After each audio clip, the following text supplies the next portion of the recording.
Assalamualaikum warahmatullahi wabarakatuh. Kami di sini kelompok 4 akan mempresentasikan tentang literasi keuangan.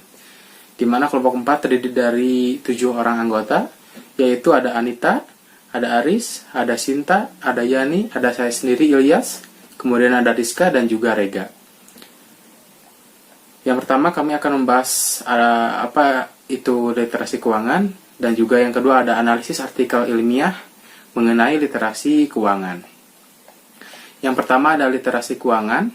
Otoritas Jasa Keuangan atau yang sering disingkat OJK pada tahun 2014 menyatakan bahwa literasi keuangan merupakan rangkaian proses atau aktivitas untuk meningkatkan pengetahuan, keterampilan, dan keyakinan konsumen dan masyarakat luas sehingga mereka memiliki kemampuan untuk mengelola keuangan dengan lebih baik lagi.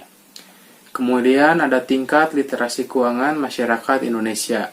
Yang pertama ada will literate. Will literate yaitu memiliki pengetahuan dan keyakinan tentang lembaga jasa keuangan serta produk jasa keuangan, termasuk fitur, manfaat, dan risiko, hak dan kewajiban terkait produk dan jasa keuangan, serta memiliki keterampilan dalam menggunakan produk dan jasa keuangan. Kemudian ada sufficient literate, memiliki pengetahuan dan keyakinan tentang lembaga jasa keuangan serta produk dan jasa keuangan, termasuk fitur, manfaat, dan risiko, hak dan kewajiban terkait produk dan jasa dari keuangan itu sendiri. Kemudian ada masih di tingkat literasi keuangan masyarakat Indonesia. Selanjutnya ada less literate, di mana literate ini yaitu hanya memiliki pengetahuan tentang lembaga pada keuangan, produk dan jasa keuangan. Kemudian ada not literate, tidak memiliki pengetahuan dan keyakinan terhadap lembaga jasa keuangan serta produk dan jasa keuangan, serta tidak memiliki keterampilan dalam menggunakan produk dan jasa keuangan. Kemudian ada aspek literasi keuangan. Yang pertama ada general personal finance, di mana kemampuan untuk memahami suatu yang berhubungan dengan pengetahuan dasar tentang keuangan pribadi. Kemudian ada saving and borrowing, kemampuan untuk memahami hal-hal yang berkaitan dengan tabungan dan pinjaman. Kemudian ada insurance, di mana insurance ini pemahaman individu tentang pengetahuan dasar, asuransi dan produk-produk asuransi seperti asuransi pendidikan dan asuransi jiwa. Kemudian ada investment, di mana kemampuan dasar untuk memahami suatu yang berkaitan dengan suku bunga, resiko investasi, pasar modal, reksadana, dan juga deposito. Kemudian selanjutnya akan dijelaskan oleh rekan saya, yaitu Aris Setiawan. Assalamualaikum warahmatullahi wabarakatuh. Perkenalkan, nama saya Aris Setiawan, NIM 062. Di sini saya akan menjelaskan mengenai artikel ilmiah. Yang pertama adalah How Behavioral Finance dari Pandemi COVID-19. Yang kedua adalah konsep kebijakan strategis dalam menangani eksternalitas ekonomi dari COVID-19 pada masyarakat rentan di Indonesia. Selanjutnya adalah peluang dan tantangan UMKM dalam upaya memperkuat perekonomian nasional tahun 2020 di tengah pandemi COVID-19.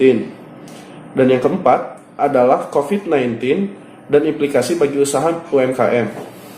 Yaitu selanjutnya pendahuluan.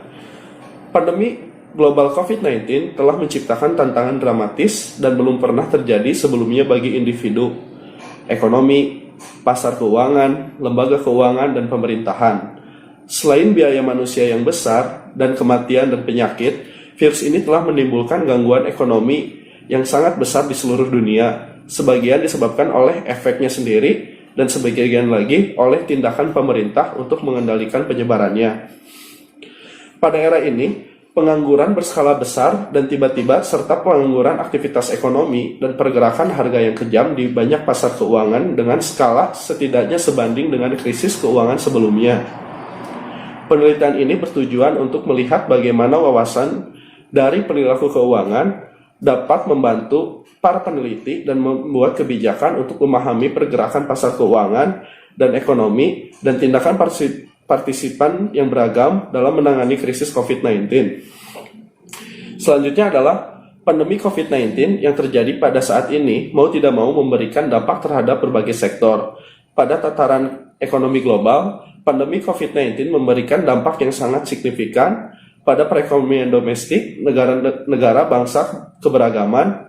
Laporan Organization for Economic Cooperation and Development menyebutkan bahwa pandemi ini berimplikasi terhadap ancaman krisis ekonomi besar yang ditandai dengan terhentinya aktivitas produksi di banyak negara, jatuhnya tingkat konsumsi masyarakat, hilangnya kepercayaan konsumen, jatuhnya bursa saham yang pada akhirnya mengarah kepada ketidakpastian. Selanjutnya adalah Arnold Christian Pahpahan menyebutkan ada 3 implikasi bagi Indonesia terkait pandemi COVID-19, yakni sektor pariwisata, perdagangan, dan investasi. Indonesia yang berdominasi keberadaan usaha mikro kecil dan menengah atau UMKM sebagai tulang punggung perekonomian nasional juga berdampak secara serius tidak saja pada aspek total produksi dan nilai perdagangan, akan tetapi juga pada jumlah tenaga kerja yang harus kehilangan pekerjaan karena pandemi ini. Perilaku keuangan penting di tingkat individu maupun perusahaan. Biasanya, sebagian besar peneliti perilaku perusahaan terkait dengan struktur modal, penganggaran, atau masalah keuangan. Pada banyak penelitian tentang literasi keuangan menunjukkan hal yang sejalan bahwa literasi keuangan yang lebih tinggi mengarah pada pengambilan keputusan keuangan yang lebih baik. Literasi keuangan terkait dengan kemampuan individu, organisasi, maupun pemerintah dalam membuat keputusan keuangan yang bijak untuk meningkatkan kesejahteraan ekonominya. Berliterasi keuangan berarti mampu memilih produk keuangan yang sesuai dengan kebutuhan, mengelola aset pribadi dengan baik, termasuk di dalamnya ialah manajemen kas, utang, dan investasi. Pada bulan April, Dana Moneter Internasional atau IMF meramalkan pandemi COVID-19 akan menjadi insiden yang melemahkan ekonomi dunia lebih dari krisis keuangan global pada tahun 2008. IMF juga merevisi prediksi perubahan ekonomi Indonesia dari 5,1% menjadi 0,5% di tahun 2020.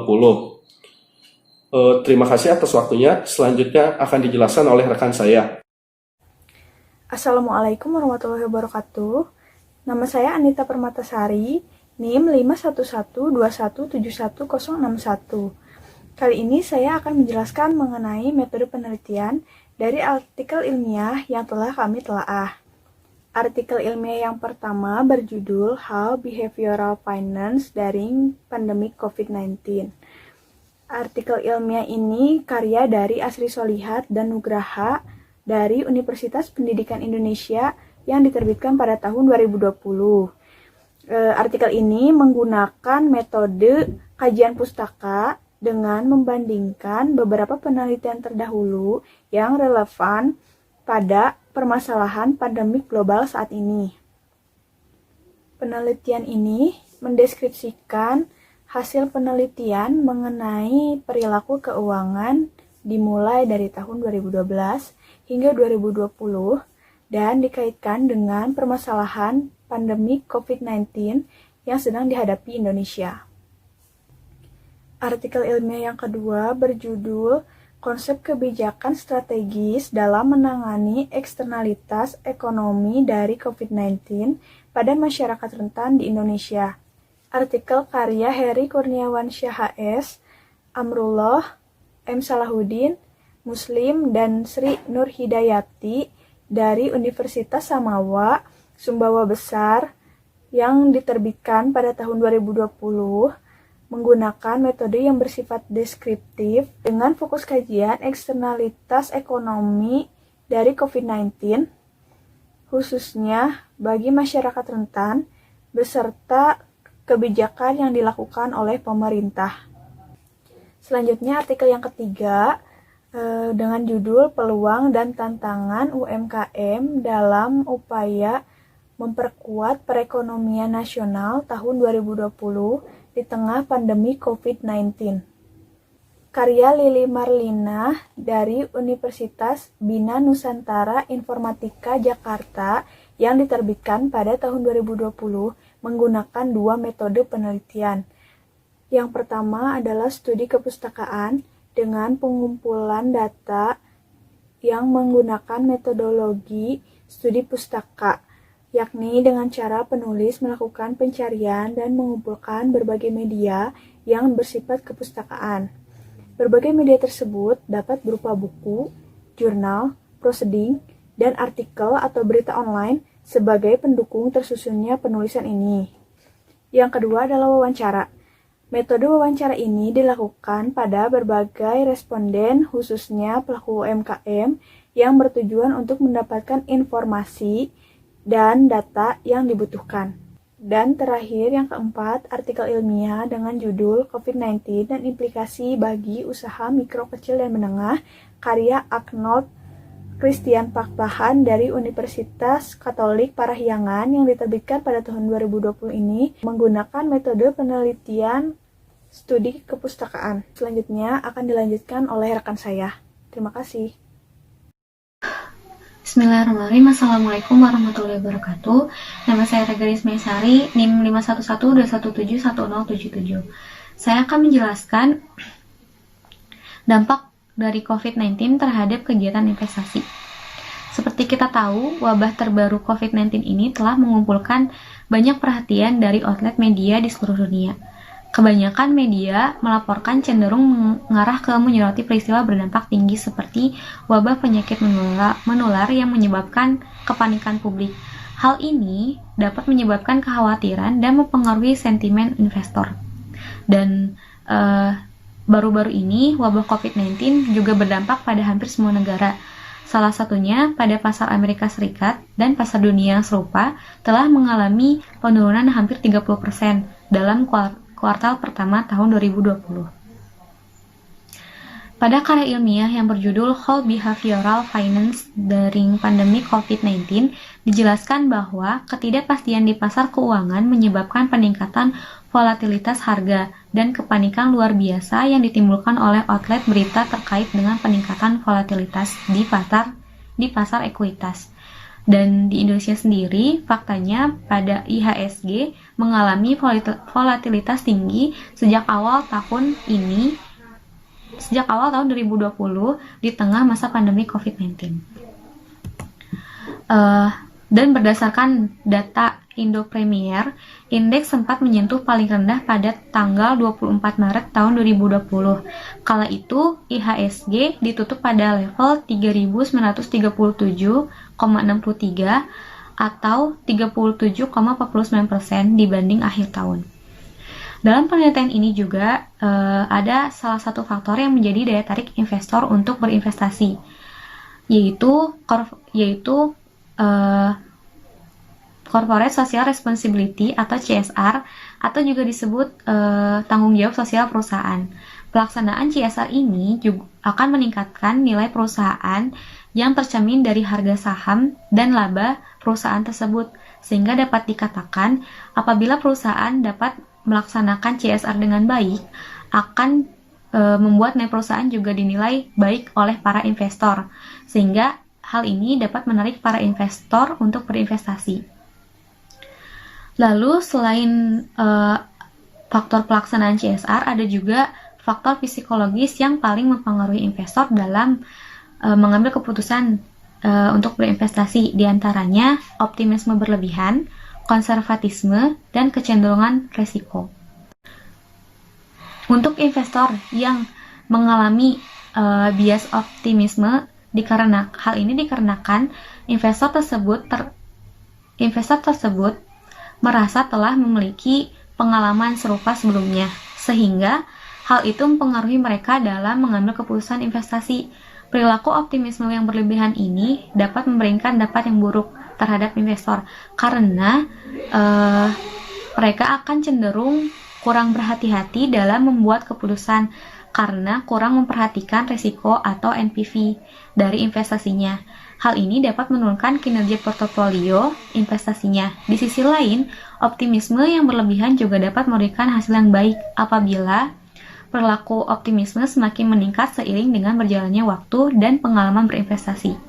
Investor yang menerima keuntungan sesuai dengan harapannya akan semakin optimis dan dalam berinvestasi, sehingga mereka meyakini bahwa keadaan di masa depan akan membaik. Hal ini mendorong investor lebih berani untuk berinvestasi pada saat yang tidak menentu seperti halnya pada masa COVID-19 ini.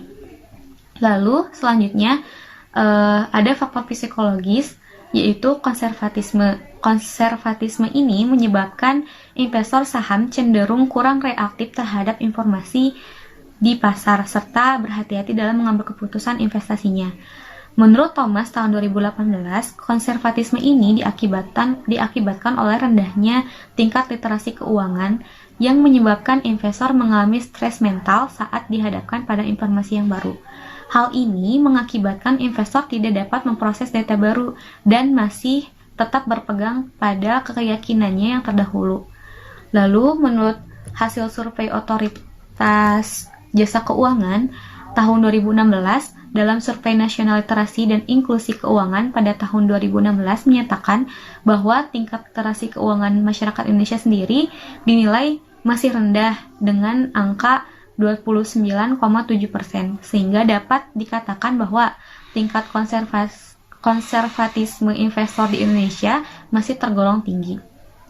Lalu, pada faktor psikologis kecenderungan risiko, di dalam prospek teori, kecenderungan risiko ini dibagi menjadi dua, yaitu investor risk averse dan risk seeker. Prospek teori menjelaskan bahwa sebagian besar investor menjadi risk averse dengan mengambil keputusan berisiko rendah ketika mereka berpeluang besar untuk memperoleh keuntungan. Sedangkan ketika dihadapkan pada suatu keadaan yang berpeluang besar untuk mengalami kerugian, mereka akan cenderung menjadi risk seeker dan memilih keputusan berisiko tinggi agar dapat meminimalisir tingkat kerugian yang mereka terima. Sementara, calon investor perlu meningkatkan literasi keuangan mereka sebelum berinvestasi, salah satunya dengan cara mengedukasikan diri bagaimana pandemi mempengaruhi industri tersebut. Beberapa perusahaan yang mengalami turun harga tidak akan jatuh karena kesalahan mereka sendiri, tetapi karena ketakutan mereka yang mendorong orang keluar dari pasar dan membuat harga anjlok. Penting untuk dipahami bahwa hal tersebut akan mempengaruhi industri secara berbeda. Beberapa perusahaan sebenarnya melihat sebuah peluang, misalkan seperti bisnis menjual makanan, peralatan medis, dan persediaan pembersih. Sementara perusahaan lain akan mengalami kerugian berkelanjutan, bahkan mungkin dalam skenario terburuk akan menjadi terbengkalai. Calon investor sendiri bisa melihat usaha lain di mana permintaan yang dapat melonjak. Lebih penting lagi harus mencari perusahaan yang tidak akan terpengaruh secara besar karena pandemi COVID ini. Terima kasih. Dampak COVID-19 terhadap kegiatan investasi ialah investor yang mengalami bias optimisme dikarenakan investor tersebut terbiasa dan telah memiliki pengalaman serupa sebelumnya, sehingga hal itu dipengaruhi oleh mereka dalam mengambil keputusan berinvestasi. Perilaku optimisme yang berlebihan dapat memberikan dampak yang buruk pada investor. Dengan investor yang memiliki optimisme yang berlebihan, membuat investor kurang berhati-hati dalam mengambil keputusan serta kurang memperhatikan resiko dari investasi tersebut, sehingga dapat menurunkan kinerja portofolio tersebut.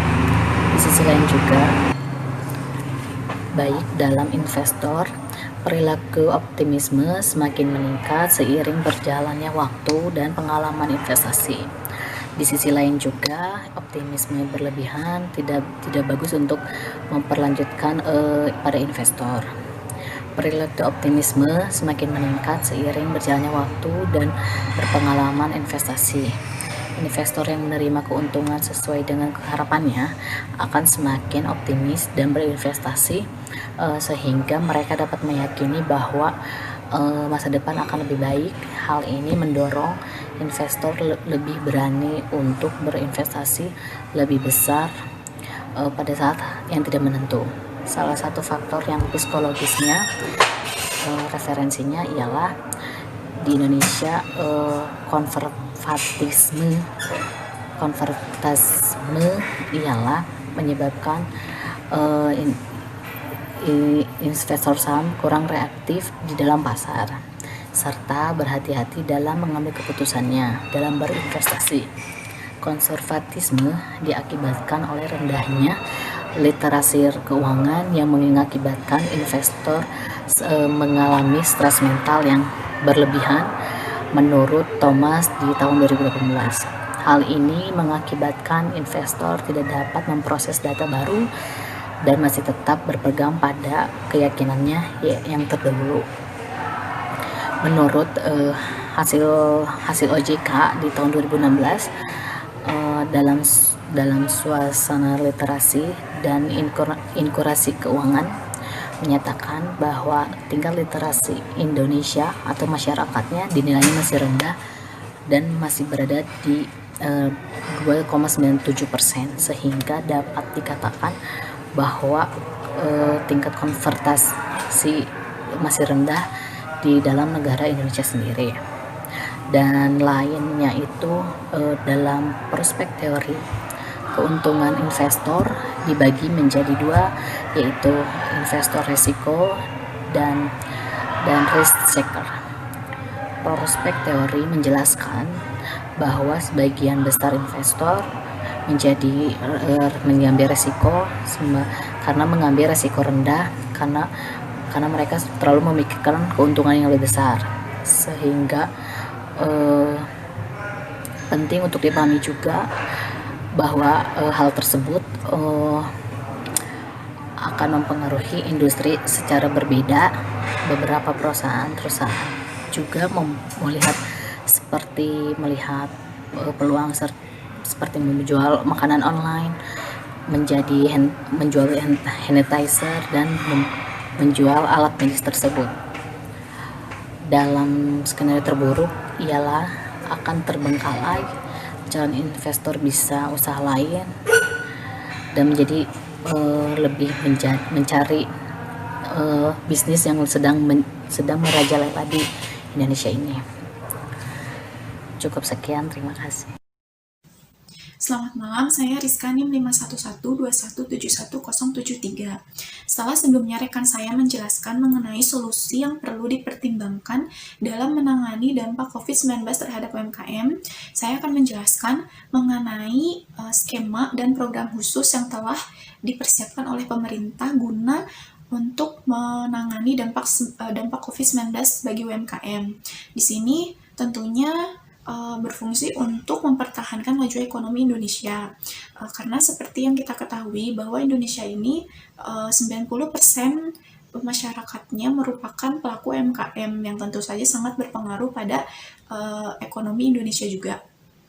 Nah, untuk skema dan program khusus ini berdasarkan pada penelitian Lili Marlinah dalam karya ilmiahnya yang berjudul Peluang dan Tantangan UMKM dalam Upaya Memperkuat Perekonomian Nasional pada tahun 2020 di tengah pandemi COVID-19 yang diterbitkan tahun 2020. Nah, di sini ada 5 skema yang sudah dipersiapkan pemerintah. Yang pertama adalah skema ini diperuntukkan bagi pelaku usaha kecil menengah yang termasuk ke dalam golongan miskin atau sangat terdampak COVID-19. Nah, untuk pelaku yang termasuk pada skema ini, mereka akan mendapatkan bantuan langsung tunai, berupa uang tunai, kemudian bantuan sembako ataupun pengurangan biaya listrik dan kartu prakerja. Kemudian untuk skema kedua, yaitu insentif perpajakan, ini berlaku bagi UMKM yang memiliki omset di bawah 4,8 miliar per tahun. Di sini pemerintah telah menurunkan PPh final selama 6 bulan. Pemerintah telah menurunkan PPh dari 0,5% menjadi 0% selama periode April sampai September 2020.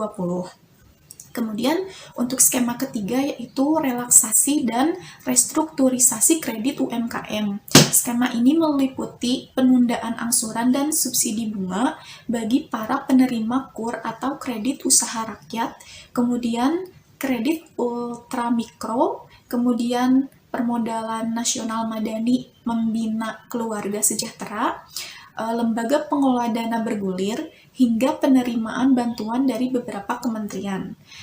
Selanjutnya adalah skema keempat. Di sini pemerintah memberlakukan perluasan pembiayaan bagi UMKM. Ya, ini berupa stimulus bantuan modal kerja yang telah disiapkan. Pemerintah menyiapkan bantuan modal kerja darurat yang dirancang khusus bagi pelaku UMKM yang merasakan dampak COVID-19.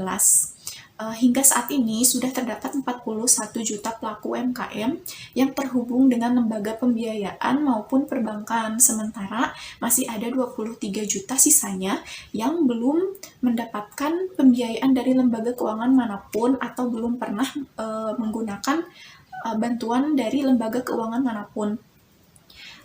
Kemudian ada juga skema kelima. Melalui kementerian, lembaga BUMN, dan pemerintah daerah akan bertindak sebagai penyangga dalam ekosistem UMKM pada tahap pemulihan dan konsolidasi usaha setelah pandemi COVID-19. Contohnya, di sini BUMN dan BUMD menjadi penyerap bagi para pelaku UMKM, baik di bidang pertanian, perikanan, kuliner. Untuk kasus contoh di lapangannya, pemerintah sedang gencar-gencarnya untuk membagikan sembako kepada masyarakat. Nah, di dalam sembako ini ada salah satunya yaitu vitamin. Nah, vitamin ini ada beberapa yang diproduksi oleh UMKM. Nah, untuk hasil produksinya ini nantinya akan diserap oleh BUMN, kemudian dibagikan lagi kepada masyarakat. Nah, fungsinya itu agar UMKM tetap berjalan, mereka tetap melakukan produksi mereka untuk mempertahankan laju ekonomi mereka, tentunya melalui bantuan dari pemerintah juga. Pemerintah telah memberikan beberapa peluang bagi para pelaku UMKM.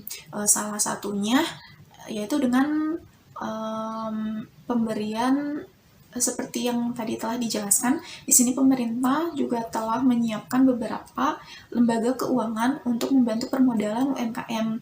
Tentunya para pelaku UMKM juga harus meningkatkan literasi keuangan mereka untuk memanfaatkan bantuan dari pemerintah ini agar mereka itu dapat menentukan atau memutuskan lembaga keuangan mana yang paling tepat untuk mereka manfaatkan untuk membantu permodalan kerja mereka agar usaha mereka atau laju ekonomi mereka tetap berjalan.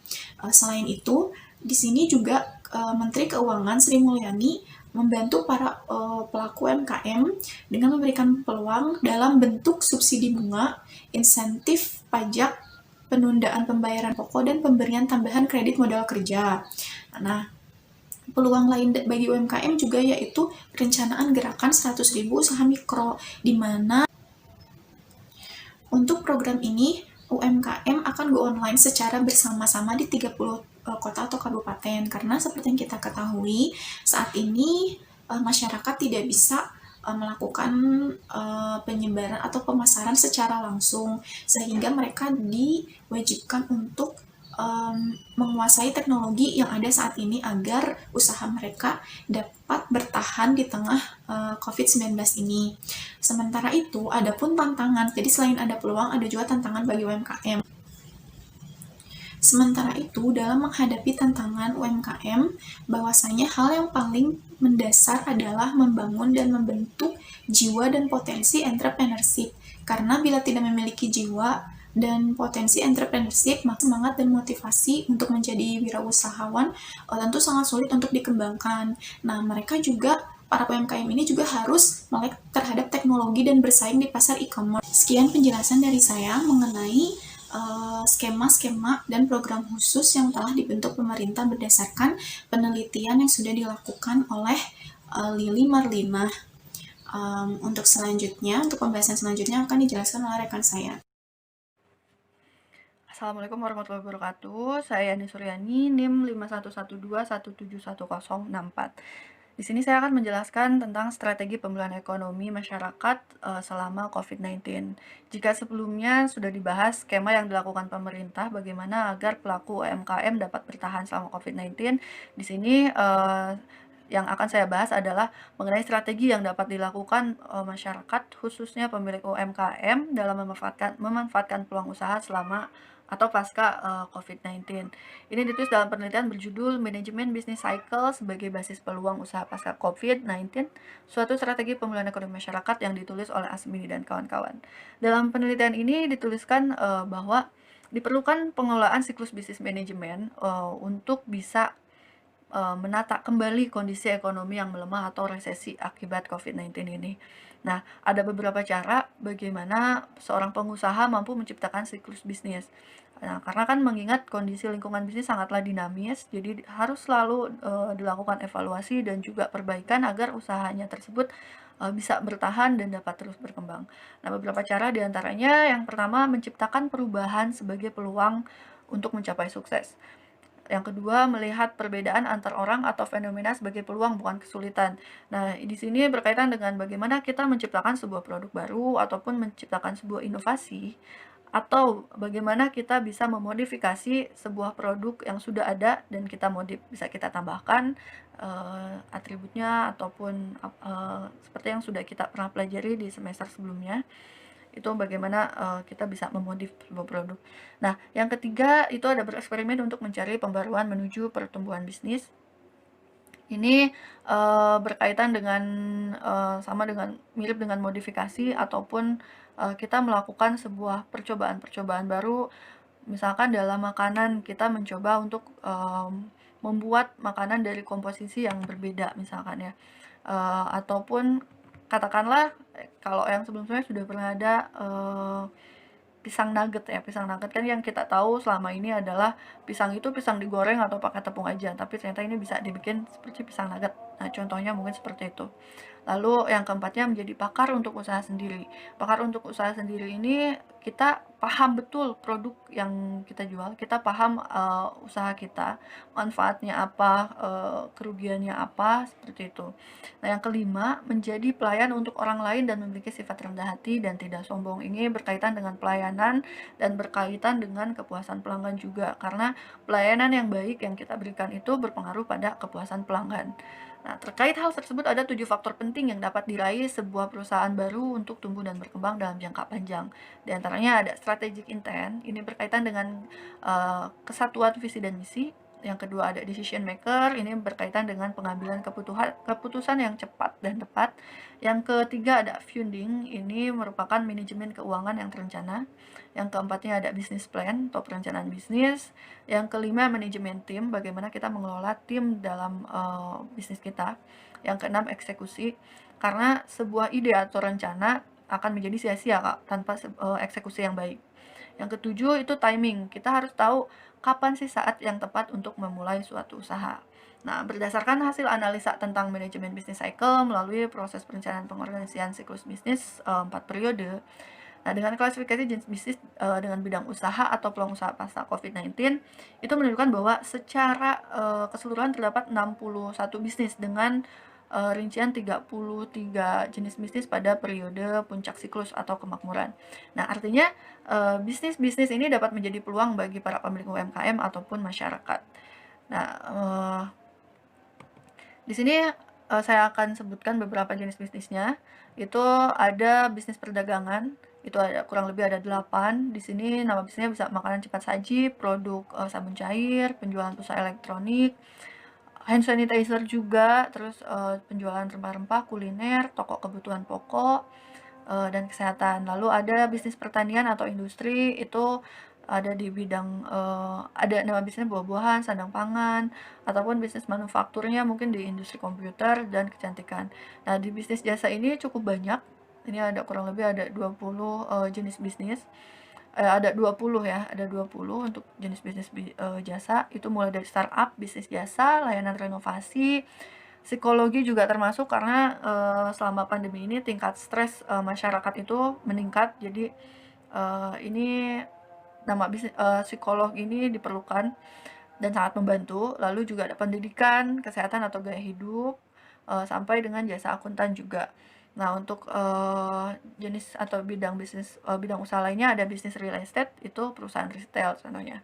Nah, secara keseluruhan bagi masyarakat dan pelaku usaha diharapkan agar dalam menjalankan bisnis ini diperlukan manajemen bisnis cycle agar mendapat gambaran peluang bisnis pasca COVID-19 sehingga dapat menjadi suatu strategi pemulihan ekonomi masyarakat yang baik.